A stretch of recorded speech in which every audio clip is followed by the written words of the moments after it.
everyone. Welcome to Bosco Campus Vision. I am Lakshmi V.S., Assistant Professor, Department of Commerce, Don Bosco College, Kottayam. This is the 74th lecture on Strategic Cost and Management Accounting. This lecture is based on Standard Costing and Variance Analysis, which is the third module in the subject Strategic Cost and Management Accounting for Semester 3 students of MCOM. In previous lecture, we were discussing about Profit and Loss Variance and Variance Analysis. In this lecture, we are going to discuss the balance portion under Variance Analysis and the accounting entries related to standard costs. Variance അനാലിസിസിൽ വേരിയൻസസും possible കോസസും person റെസ്പോൺസിബിളും നമ്മൾ കഴിഞ്ഞ ലെക്ചറിൽ discuss ചെയ്തു. ഇനി balance പോർഷനാണ് നമ്മൾ ഡിസ്കസ് ചെയ്യാൻ പോകുന്നത്. Reporting of variances to the management is essential. Analysis of variances മാനേജ്മെൻറ്റിന് റിപ്പോർട്ട് ചെയ്തിരിക്കണം. Because it is needed to take corrective action. Variance analysis മാനേജ്മെൻറ്റിന് റിപ്പോർട്ട് ചെയ്തിരിക്കണം. Only then management can take corrective action. ഈ variance analysis report ചെയ്യുമ്പോഴാണ് മാനേജ്മെൻറ്റിന് corrective action എടുക്കാൻ കഴിയുന്നത്. And this corrective action cannot be taken by the cost accountant. Cost അക്കൗണ്ടൻറ്റിന് corrective action എടുക്കാൻ കഴിയില്ല. Corrective action can only B taken by the management. മാനേജ്മെൻറ്റിന് മാത്രമാണ് കറക്റ്റീവ് ആക്ഷൻ എടുക്കാൻ കഴിയുന്നത്. So reporting of variances to the management is very essential. To make variance reporting effective, it is essential that the following conditions are fulfilled. അതായത് മാനേജ്മെൻറ്റിന് variance report ചെയ്യണമെന്ന് നമ്മൾ പറഞ്ഞു. And ഈ ഒരു റിപ്പോർട്ടിംഗ് ഇഫക്റ്റീവ് ആക്കുന്നതിന് വേണ്ടി ഇനി പറയുന്ന കണ്ടീഷൻസ് ഫുൾഫിൽ ചെയ്തിരിക്കണം. First one is the variances arising out of each factor should be correctly segregated. ഓരോ ഫാക്ടറിൽ നിന്നും അറൈസ് ചെയ്യുന്ന വേരിയൻസസിനെ കറക്റ്റ്ലി സെഗ്രിഗേറ്റ് ചെയ്തിരിക്കണം. എങ്കിൽ മാത്രമേ ആ വേരിയൻസ് മാനേജ്മെൻറ്റിന് കറക്റ്റായിട്ട് റിപ്പോർട്ട് ചെയ്യാൻ കഴിയൂ. For example, change in production എന്ന ഫാക്ടർ കൊണ്ടാണ് വോളിയം വേരിയൻസ് അറൈസ് ചെയ്യുന്നത് എങ്കിൽ ആ വേരിയൻസിനെ capacity variance, calendar variance, efficiency variance എന്നിങ്ങനെ കറക്റ്റ്ലി സെഗ്രിഗേറ്റ് ചെയ്തിരിക്കണം. Second one is authority and responsibility of each employee should be clearly laid down. ഓരോ എംപ്ലോയിയുടെയും അതോറിറ്റിയും റെസ്പോൺസിബിലിറ്റിയും ക്ലിയർലി മെൻഷൻ ചെയ്തിരിക്കണം. എങ്കിൽ മാത്രമേ നെഗറ്റീവ് വേരിയൻസസ് ഉണ്ടാകുമ്പോൾ അതിൻ്റെ റെസ്പോൺസിബിലിറ്റി ഫിക്സ് ചെയ്യാനും കറക്റ്റീവ് ആക്ഷൻ എടുക്കാനും കഴിയൂ. Third one is variances should be divided into controllable and uncontrollable variances.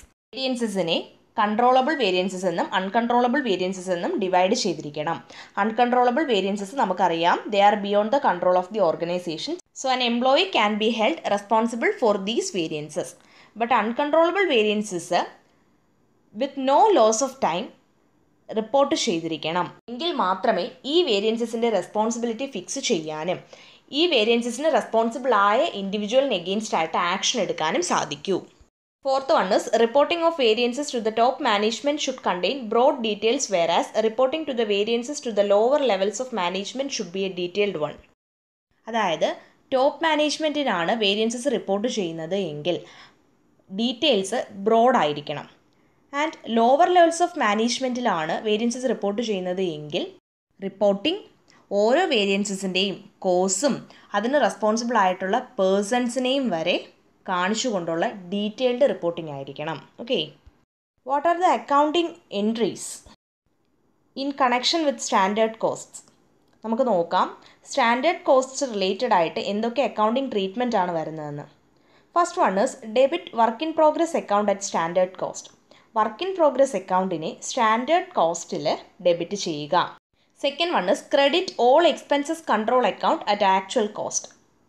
അതായത് എല്ലാ എക്സ്പെൻസസ് കൺട്രോൾ അക്കൗണ്ടിനെയും ആക്ച്വൽ കോസ്റ്റിൽ ക്രെഡിറ്റ് ചെയ്യുക.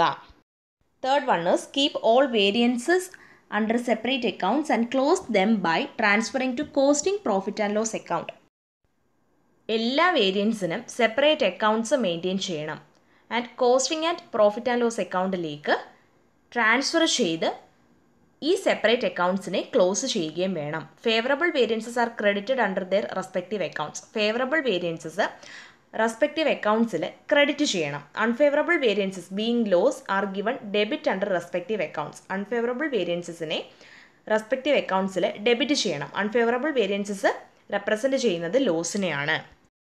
ഇനി നമുക്കൊരു എക്സാമ്പിൾ നോക്കാം. Suppose standard cost of material is ₹500 and actual cost of material is ₹600. അതായത് മെറ്റീരിയലിൻ്റെ സ്റ്റാൻഡേർഡ് കോസ്റ്റ് ₹500 ആണ്, മെറ്റീരിയലിൻ്റെ ആക്ച്വൽ കോസ്റ്റ് ₹600 ആണ്. Material price variance is ₹125 unfavourable and material usage variance is ₹25 favourable.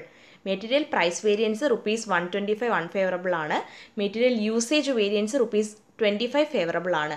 In this case the following entry will be passed. Work in progress account debtor ₹500, material price variance account debtor ₹125, to material usage variance account ₹25, to stores ledger control account ₹600. നമ്മൾ theory പറഞ്ഞപ്പോൾ പറഞ്ഞതാണ് work in progress അക്കൗണ്ടിനെ standard കോസ്റ്റിൽ debit ചെയ്യണം. ഇവിടെ standard cost ₹500 ആണ്. So work in progress അക്കൗണ്ടിനെ ₹500 debit ചെയ്തിരിക്കുന്നു. ഇനി ഓൾ എക്സ്പെൻസസ് കൺട്രോൾ അക്കൗണ്ടിനെ ആക്ച്വൽ കോസ്റ്റിൽ ക്രെഡിറ്റ് ചെയ്യണം. ഇവിടെ സ്റ്റോർസ് ലെഡ്ജർ കൺട്രോൾ അക്കൗണ്ടിനെ ആക്ച്വൽ കോസ്റ്റായ ₹600 ക്രെഡിറ്റ് ചെയ്തിരിക്കുന്നു. ഇനി ഫേവറബിൾ വേരിയൻസിനെ ക്രെഡിറ്റ് ചെയ്യണമെന്ന് പറഞ്ഞു, അൺഫേവറബിൾ വേരിയൻസിനെ ഡെബിറ്റ് ചെയ്യണമെന്ന് പറഞ്ഞു. ഇവിടെ unfavourable variance material price variance ആണ്. എമൗണ്ടായ ₹125 മെറ്റീരിയൽ പ്രൈസ് വേരിയൻസ് അക്കൗണ്ടിനെ ഡെബിറ്റ് ചെയ്തിരിക്കുന്നു. ഇനി ഫേവറബിൾ വേരിയൻസിനെ ക്രെഡിറ്റ് ചെയ്യണമെന്ന് പറഞ്ഞിരുന്നു. ഇവിടെ മെറ്റീരിയൽ യൂസേജ് വേരിയൻസ് ഫേവറബിൾ ആണ്. സോ മെറ്റീരിയൽ യൂസേജ് വേരിയൻസ് അക്കൗണ്ടിനെ ₹25 എന്ന എമൗണ്ടിൽ ക്രെഡിറ്റ് ചെയ്തിരിക്കുന്നു. Okay. Further materials price variance account and materials usage variance account will be closed by transferring them to costing profit and loss account. അതായത് materials price variance അക്കൗണ്ടിനെയും materials usage variance അക്കൗണ്ടിനെയും costing profit and loss അക്കൗണ്ടിലേക്ക് transfer ചെയ്ത് close ചെയ്യണം. Entries നോക്കാം. Costing profit and loss account to materials price variance account amount ₹125. ഇങ്ങനെയാണ് materials price variance അക്കൗണ്ടിനെ close ചെയ്യുന്നത്. ഇനി മെറ്റീരിയൽസ് യൂസേജ് വേരിയൻസ് അക്കൗണ്ടിനെ ക്ലോസ് ചെയ്യുന്നത് നോക്കാം. Material usage variance account debtor to costing profit and loss account amount ₹25. Hope you all understand about variance analysis and the accounting treatment in connection with standard costs. Thank you.